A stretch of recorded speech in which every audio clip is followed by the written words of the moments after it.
그럼 연산군의 어머니는 누구일까요? 후궁이었던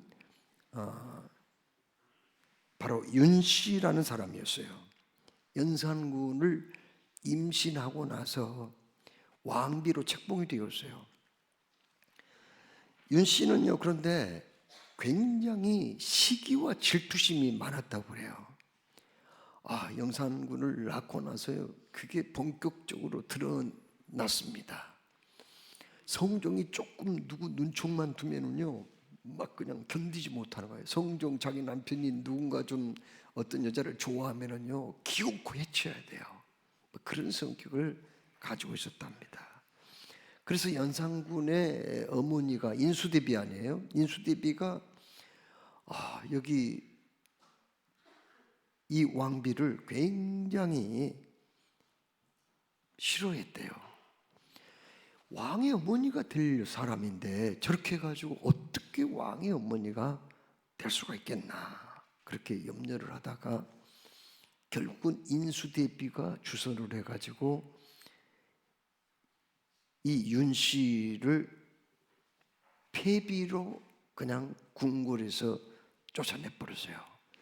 왕비가 폐비가 되면은요, 서민하고 똑같이 돼버려요. 그냥 일반 민가에서 평민들하고 같이 사는 거죠.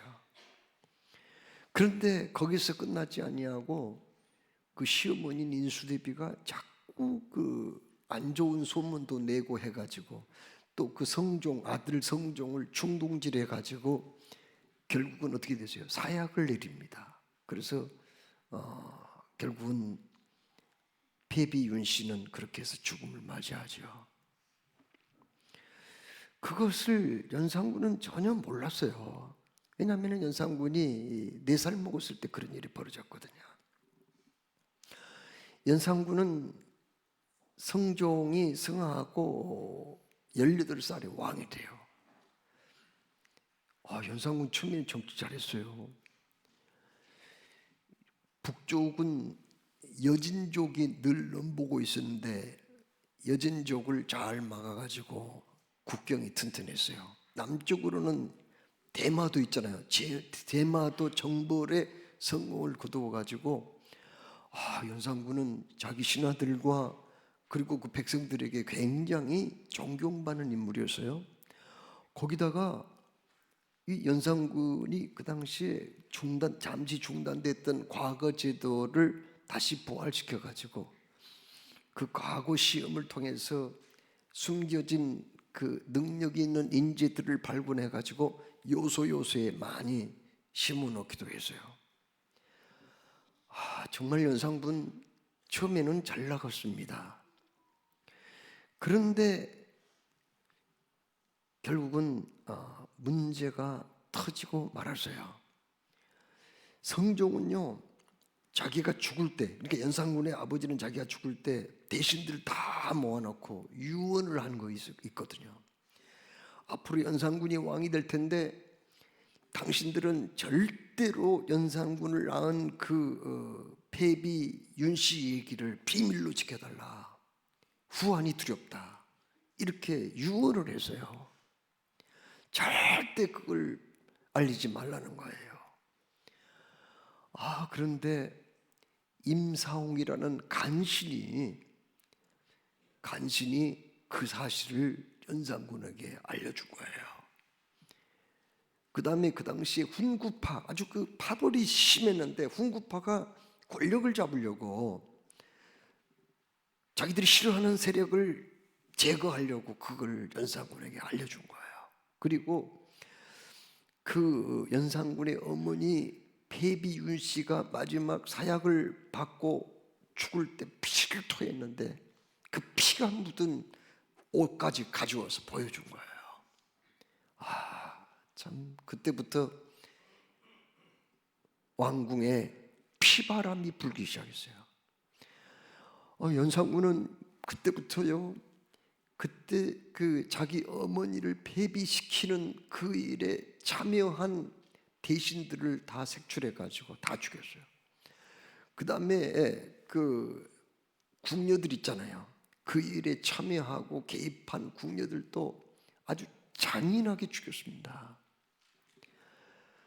그 일에는 참 연산군 그 어머니 죽는 일에는요, 또 그 한명회라는 사람이 또 개입을 했는데, 한명회는 이미 죽은 사람이에요. 그런데도 한명회 무덤까지 파헤쳐가지고 부관참시했어요. 부관참시는 죽은 사람의 목을 또 치는 거예요. 아유, 참 얼마나 잔인한 짓을 했는지 몰라요. 그리고 그때부터 이 연산군은요, 주색 잡기와 오락에 빠져서 시간을 다 낭비했습니다. 거기다가 흥청망청 이 국고를 낭비해서 국고가 거들라고 말하죠. 그리고 얼마나 백성들에게 학정을 했는지 그냥 백성들이 치가 뜰 정도였어요. 견디다 못한 신하들이 결국은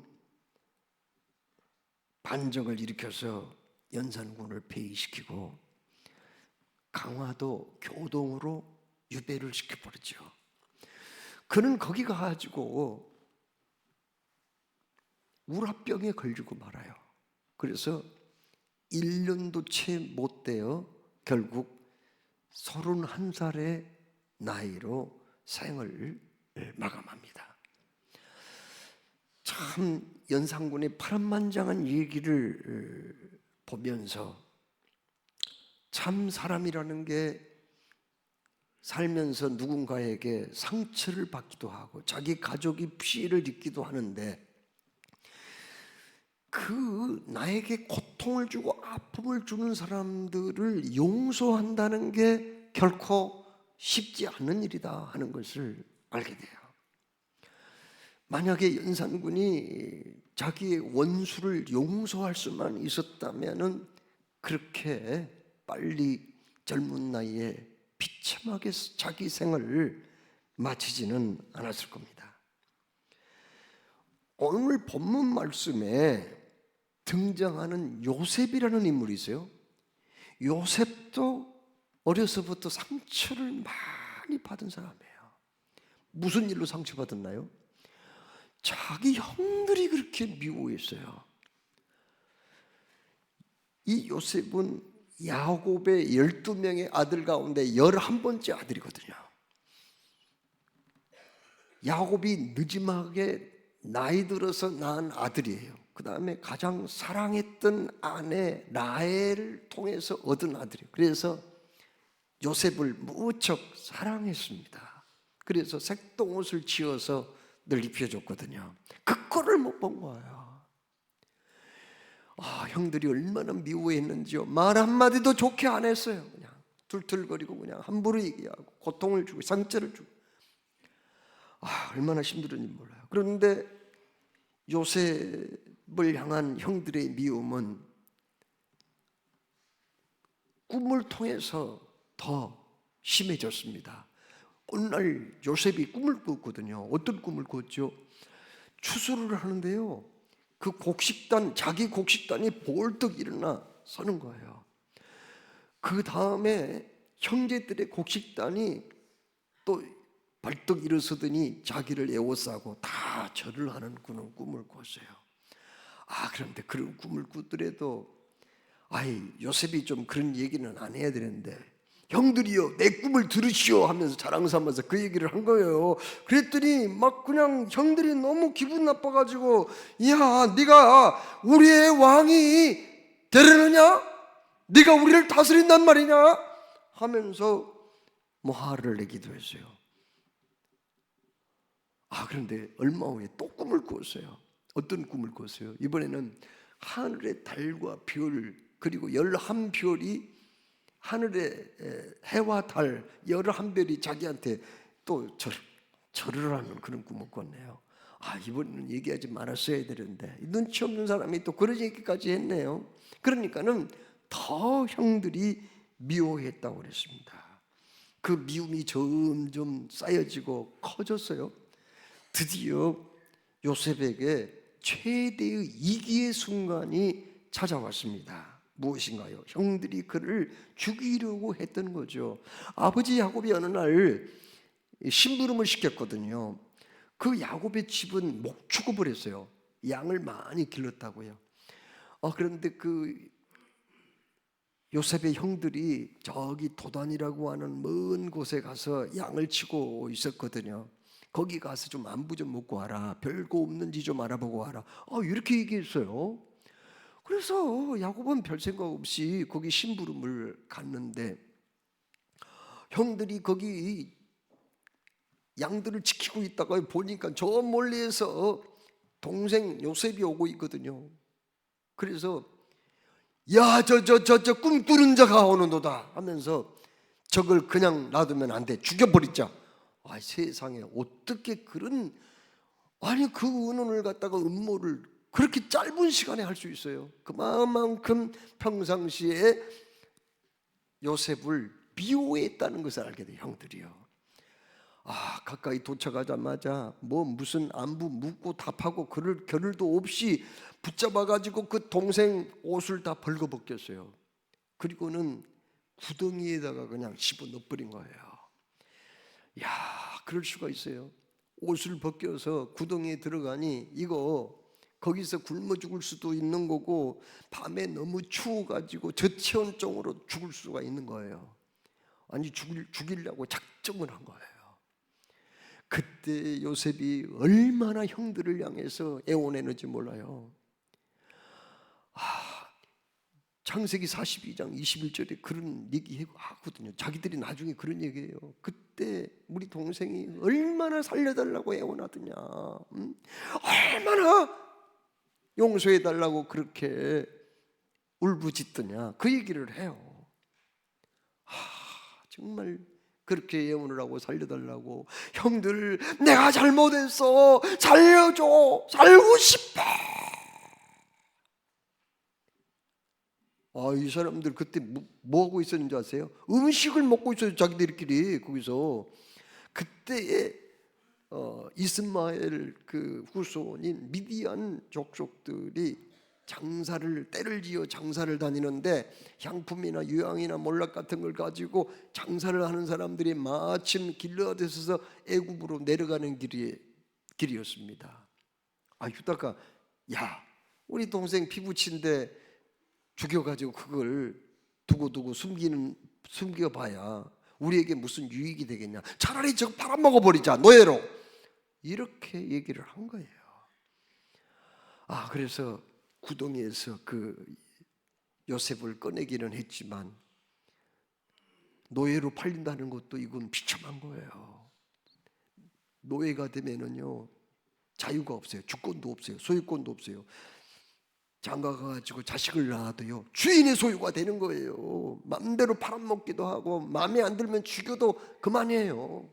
이 노예는 사람이 아니에요. 그 사람의 어떤 재산일 뿐이에요.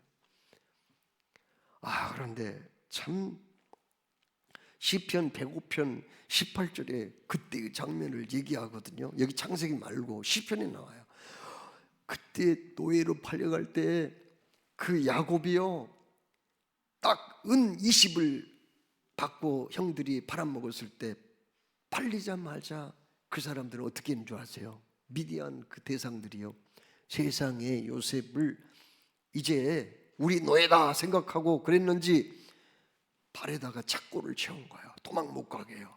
그 다음에 몸을 쇠사슬로 꽁꽁 묶었어요. 얼마나 처참한 모습이에요. 어떻게 상상도 할 수 없었던 일들이 한순간 그렇게 일어날 수가 있어요. 그가 노예로 팔려간 것도 슬픈 일이지만은 이제는 애굽에 내려가면은 다시는 사랑하는 아버지 볼 수 없다는 생각, 누나도 볼 수 없다는 생각, 동네 친구들도 다시는 얼굴 보지 못하고 이것으로 내 생은 끝날 거다는 그런 생각 때문에 얼마나 울고 또 울고 슬퍼했는지 몰라요.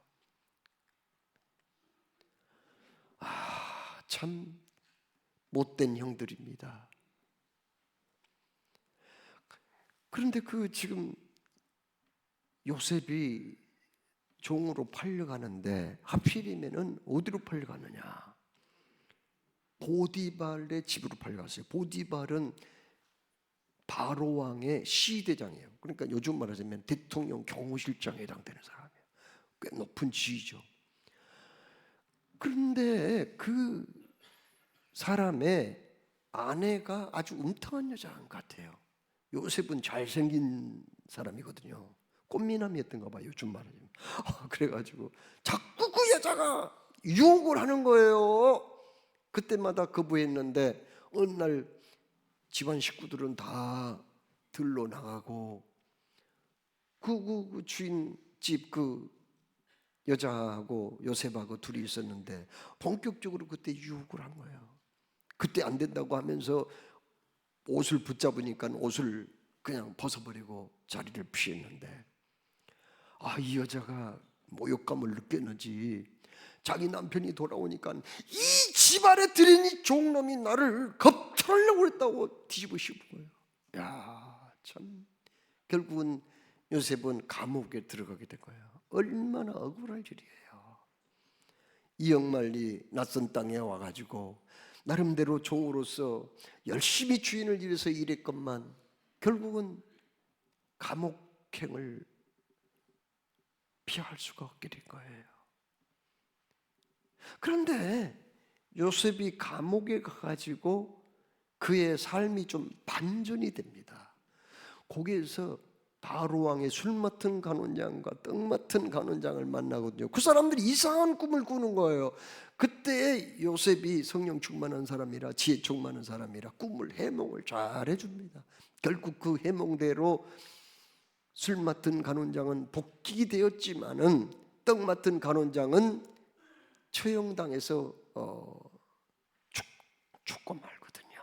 2년의 세월이 지났어요. 2년이 지난 다음에 이번에는 바로 왕이 이상한 꿈을 꾼 거예요. 너무나 현실 같은 생생한 꿈인데 이게 무슨 꿈인지 알 수가 없어. 그래서 그 애굽의 술사들을, 현인들을 다 불러가지고 내 꿈 좀 해명해달라 그랬지만 그 누구도 꿈을 해몽할 수가 없었습니다. 그때 술 맡은 간원장이 2년 전에 자기가 감옥에 있을 때 꿈 해몽 잘해줬던 요셉 생각이 난 거예요. 그래서 왕에게 소개를 합니다.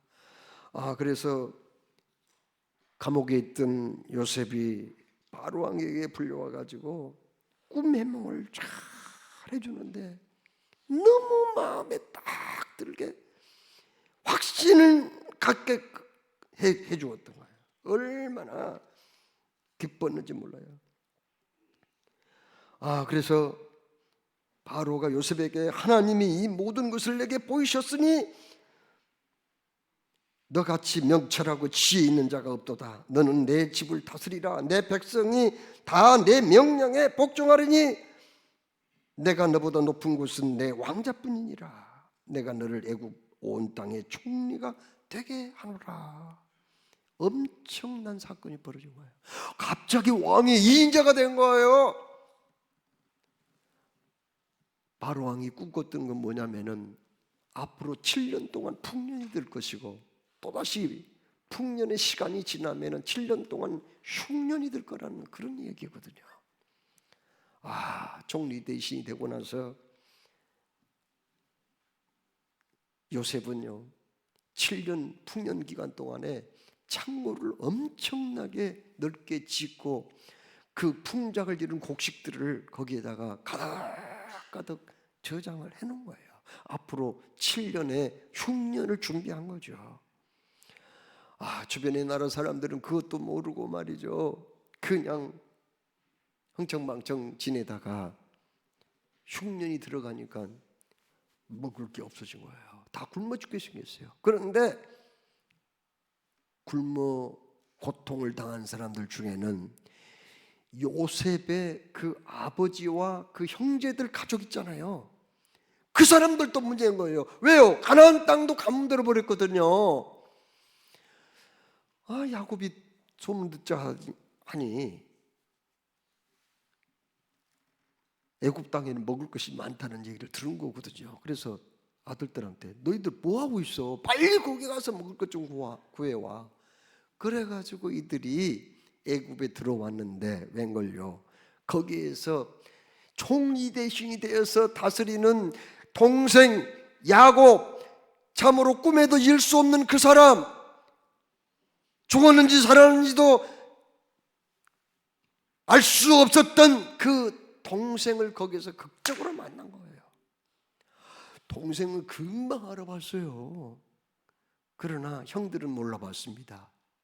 노예로 팔린 동생이 어떻게 총리 대신까지 되겠느냐 하는 생각도 있었을 거고요. 또 어린 시절 그 동생이 지금은 이제 성인이 되었기 때문에 또 달라질 수도 있어서 그랬는지 잘 몰라봤어요. 전혀 몰라본 거예요.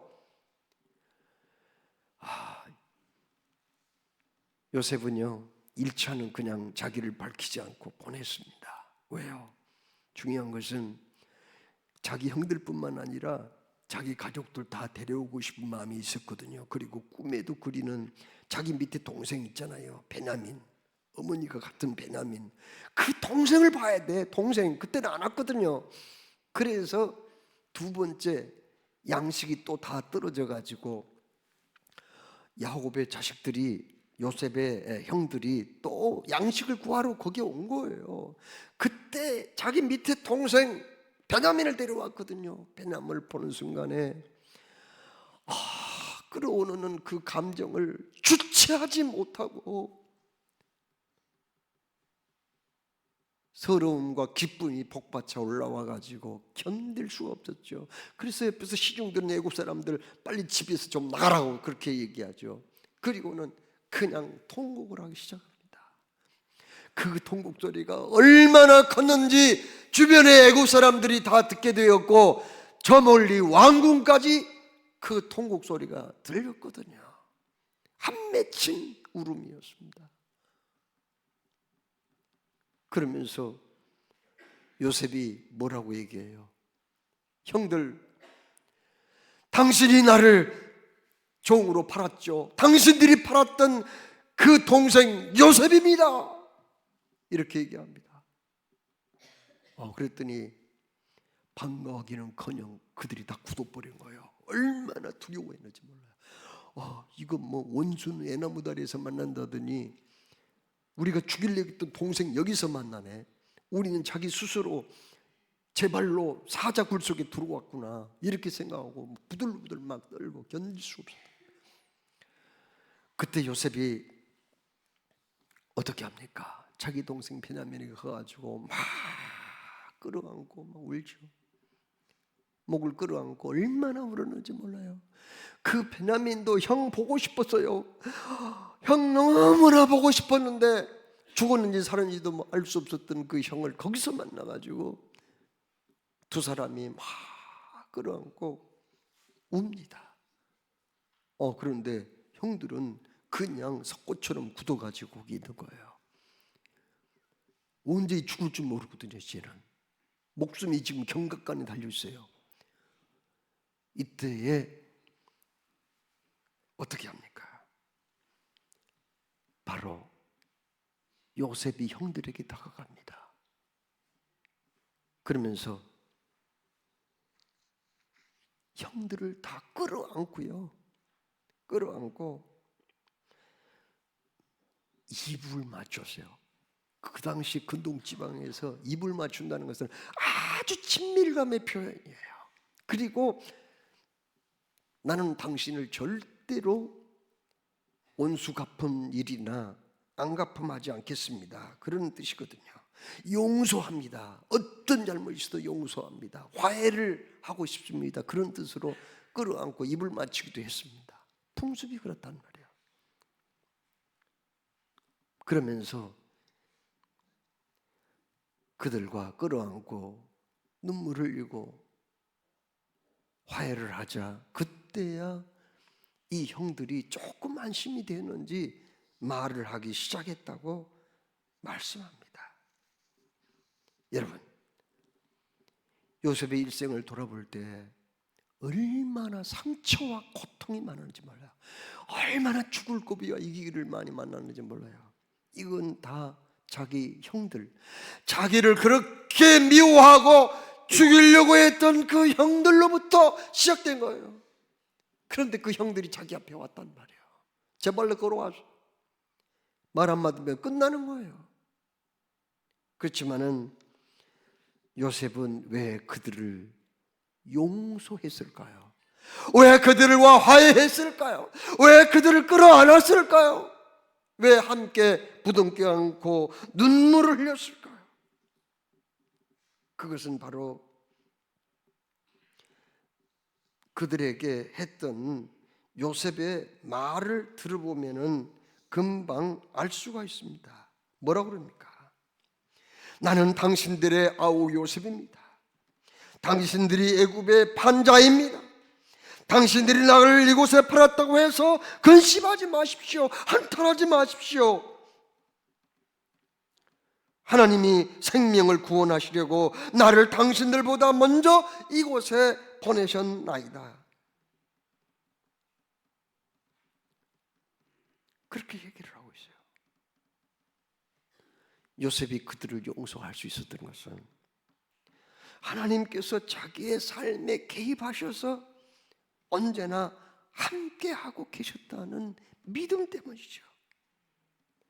시편 105편 16절로 19절에 그가 또 그 땅에 기근이 들게 하사 그들이 의지하고 있는 양식을 끊으셨도다. 그러니까 애굽 땅에 흉년이 들고 가나안 땅에 흉년이 든 것은 하나님이 그렇게 하신 거라고 말해요. 그가 한 사람을 앞서 보내셨으며 요셉을 애굽 땅에 보냈단 말이에요. 요셉이 종으로 팔렸도다. 종으로 팔린 것도 하나님의 섭리 가운데 있었습니다. 그의 발은 착고에 차고 그의 몸은 수사슬에 메었으니 곧 여호와의 말씀이 응할 때까지이라. 그의 말씀이 그를 단련하였도다. 이 요셉의 모든 행적, 그가 고통당하고 억울한 일 당한 이 모든 것까지 하나님은 지켜보고 계셨고 그것을 통해서 하나님의 선하신 뜻을 이루어 갔다는 거죠. 그것을 요셉은 알고 믿고 있었어요. 그래서 그는 형들에게 하나님이 생명을 구원하시려고 나를 당신들보다 먼저 이곳에 보냈나이다.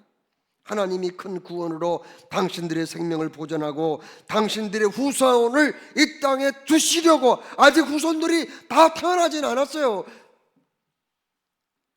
그렇지만 앞으로 태어날 후손들을 이 땅에 두시려고 나를 당신들보다 먼저 보내셨나니 그런즉 나를 이리로 보낸 이는 당신들이 아니요 하나님이십니다. 이렇게 얘기를 한 거예요. 여러분, 로마서 8장 28절 우리는 잘 압니다. 우리가 알거니와 하나님을 사랑하는 자 곧 그 뜻대로 부르심을 입은 자들에게는 모든 것이 합력하여 선을 이루느니라, 이렇게 말씀했거든요. 우리는 하나님의 선택을 받고 부름을 받은 사람들이죠. 그렇죠? 이 사람들은요, 모든 일들, 우리가 살아가면서 당하는 모든 일들 중에는 성공도 있지만 실패도 있는 거예요. 기쁨도 있지만 슬픔도 있는 거예요. 건강도 있지만 병든 것도 있는 거예요. 다른 사람들에게 사랑받고 칭찬받는 거 있지만 미움을 받고 또 어려움을 당하는 것까지 다 포함이 되는 거예요. 하나님은 이 모든 것이 다 서로 조화와 균형을 이루고 협력을 해가지고 결국은 좋은 열매를 맺게 하시고, 그리고 우리에게 유익이 되게 하신다. 이 말씀이 바로 로마서 8장 28절 말씀이거든요. 여러분, 자동차는 부속이 2만 개입니다. 비행기는요 100만 개예요. 그럼 우주선은 몇 개죠? 500만 개라고 합니다. 그런데요, 그 모든 부속품들이 서로 다 제 기능을 하면서 상호작용을 해요. 서로를 연결시켜서 결국은 비행기가 달려가도록 만들고, 비행기가 날아가도록 만들고, 자동차가 달려갈 수 있도록 그렇게 하는 거죠. 그와 마찬가지로 하나님은 우리 삶 속에서 일하는 이 모든 것들을 결국은 우리를 좋게 만드는 일, 복되게 하는 일이 되게 하시는 줄로 믿으시기 바랍니다. 그러면 요셉이 지금까지 살아오면서 그렇게 어려운 일을 많이 당했는데 하나님이 어떻게 함께 하셨다는 거예요? 여러분 성경은 그걸 우리에게 얘기하고 있거든요. 요셉의 형들이 막 그냥 요셉을 죽이려고 구덩이에 던졌잖아요. 그때 하나님이 함께 하시기 때문에 하필이면 구덩이에 물이 없었다고 말씀하거든요. 거기 성경에 물이 없었다고 그러세요. 만약에 며칠 전에 비라도 내려가지고 그 물이 고였으면 거기 집어넣었으면 살았을까요? 죽었을까요? 익사해서 죽지 어떻게 살겠어요? 그 물속에 풍덩 빠져가 익사해서 죽어버리지. 그런데 하나님이 구덩이에 물이 없는 그 구덩이를 마침 또 집어넣게 된 거예요. 그 다음에 거기 그 미디안 대상들이 지나갔다고 그랬거든요. 그래서 노예로 팔았거든요. 그런데 만일 그 딱 시간 맞춰가지고 그 노예 대상들이 지나가지 않았으면은 여기 요셉은 살았을까요? 죽었을까요? 말할 것 없이 죽지 어떻게 살아요? 그 다음에 또 하나님이 함께 하셔서 보디발의 집에 팔렸는데 그 집안이 너무너무 잘 된 거예요. 그 다음에 애굽의 시대장 보디발이 자기 아내를 겁탈하려고 했다고 그렇게 얘기했잖아요. 그 아내가. 그랬을 때 보통 사람 같으면요 당장에 그거 없애버린 거예요. 시대장 무서운 사람입니다. 경호실장이에요.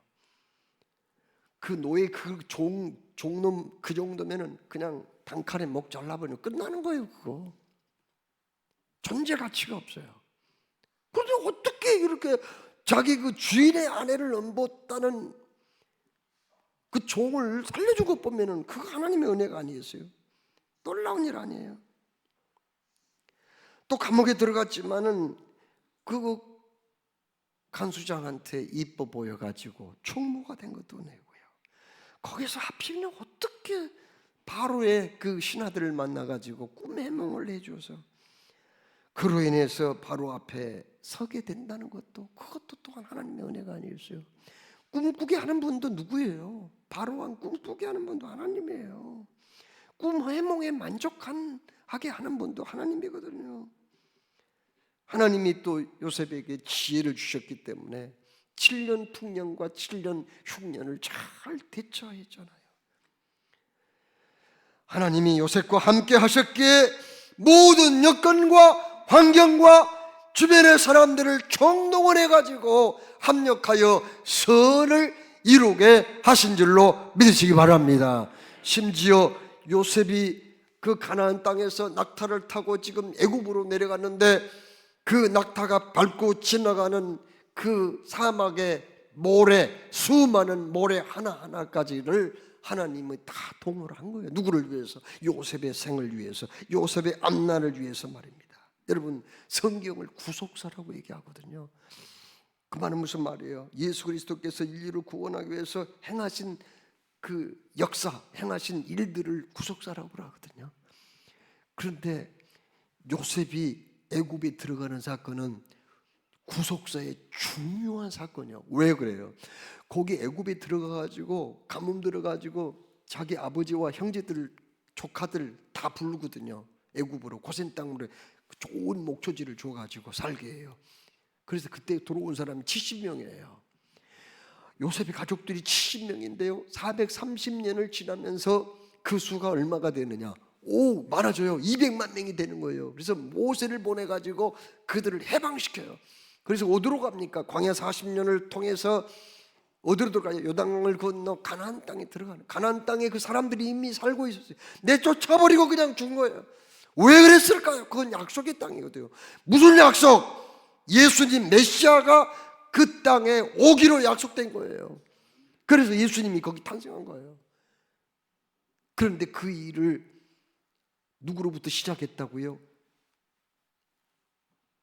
요셉부터 시작한 거예요. 요셉은 그걸 알았어요. 그래서 요셉이 죽을 때 그의 유언이 창세기 50장 25절에 나오는데 거기 유력한 거기 이스라엘 사람들 다 불러가지고 앞으로 우리의 가정은 한 민족을 이루어서 가나안 땅에 들어가야 된다. 그러니 나중에라도 우선 내가 죽으면 이 땅에 장사를 하겠지만은 나중에 해방받아서 이곳을 떠날 때 그때는 꼭 내 해골을 가지고 와라. 왜요?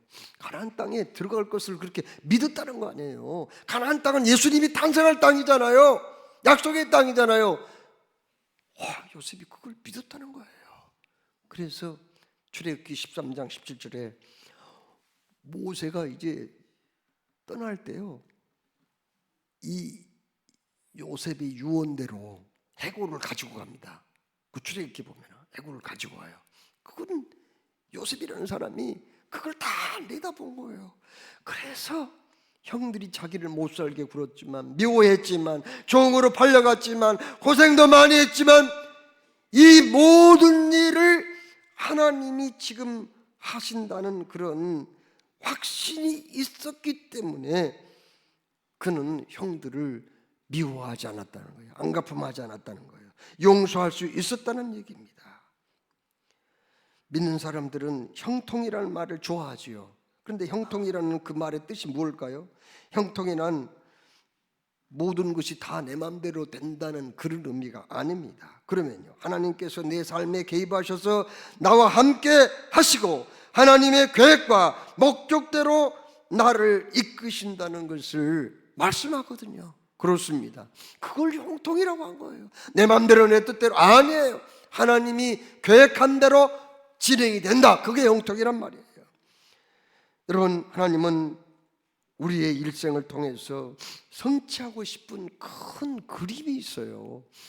지금 나에게 일어나는 일들은요, 그 하나님이 내 인생의 아름다운 그림을 그리는 어떤 그 과정이나 부분적인 것들이에요. 그런데 많은 사람들은요, 당장에 나의 삶에 어떤 무슨 실패가 있다든지 고통이 있다든지 즐거움에 시달린다든지 그러면은요, 하나님이 언제 나를 사랑해? 하나님이 계신다면 이렇게 할 수 있어?